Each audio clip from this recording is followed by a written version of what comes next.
Bonjour peuple de Dieu et shalom, c'est le frère Cachelev de l'église La Gloire de Dieu du Congo Brazzaville.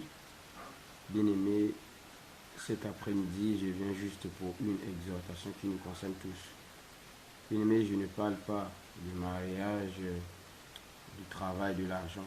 Toutes ces choses sont bel et bien déjà données à nous. Étant chrétiens, nous avons reçu un Dieu qui est riche, un Dieu qui n'est pas pauvre.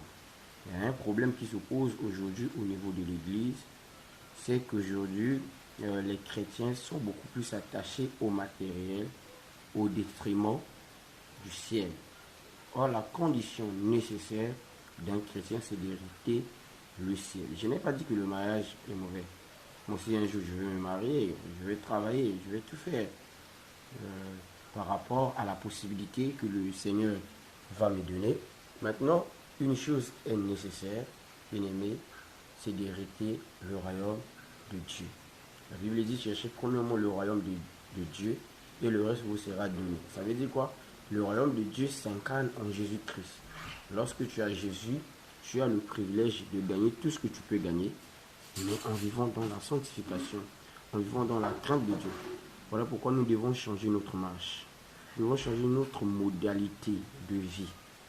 Donc ça veut dire que nous devons abandonner le péché. La Bible dit, vivons-nous encore dans le péché avec la grâce abonde. Si Jésus-Christ est mort pour nos péchés, lorsque nous vivons encore dans le péché, nous nous remettons en cause la croix. Nous tous nous remettons en cause la croix. Nous devons chercher une manière de commencer à éviter le péché, l'ivrognerie, l'impudicité, la cupidité, la jalousie, même la fornication. Si tu n'es pas encore marié, mais tu as une femme, bien aimé, c'est le temps de chercher le moyen et de la marier, afin d'être conforme, légitime, légal à la loi divine. Le mariage est une institution divine. Ça veut dire quoi? Les impudiques, les fornicateurs, toutes ces personnes n'hériteront point le royaume de Dieu. Donc, étant enfants de Dieu, nous devons chercher la face de Dieu. Nous devons continuer le mot prier. Prier pour les saints.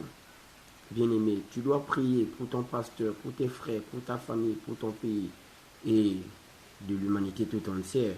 Donc, c'est un peu ça, la pensée de Dieu que le Seigneur m'a mis à cœur, que nous puissions partager ça sur YouTube, TikTok, Instagram, Facebook, WhatsApp.